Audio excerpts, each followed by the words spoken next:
Magandang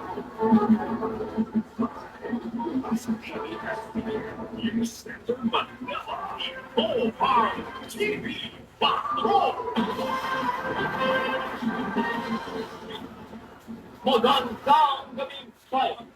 Simulan natin ang balikan sa sampukan ng mga sakyan kung saan dalawang patay habang isang tekal sa pagkanan sa SUV at AUV sa may Simple Garcia Avenue sa Diliman, Quezon City. Yan ang CCTV Patrol. I will keep it surprising bansa.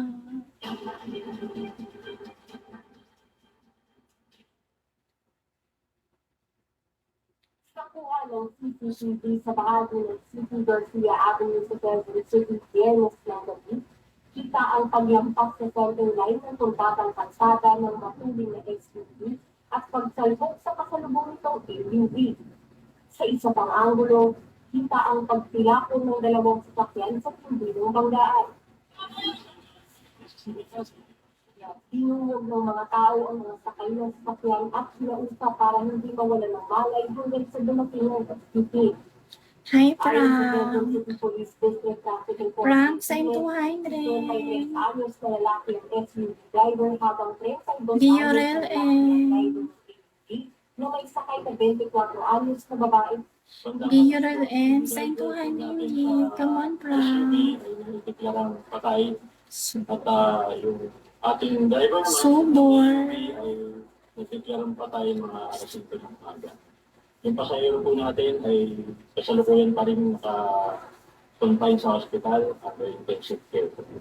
Bukod sa human error dahil sa mabilis na pagmamaneho, iniimbestigahan ng pulisya ang posibilidad na inantok o nasilaw sa ilaw ng kasalubong sasakyan ng SUV driver.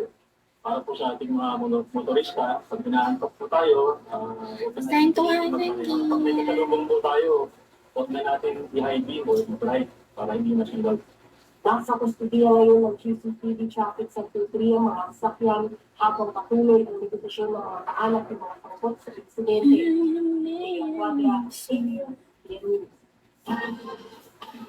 Patay naman ang isang pinatilyo at sukatan ang dalawang iba pa matapos ba ang isang trahedya ang simpleng hamulan sa social media sa Florida Blanca, Pampanga.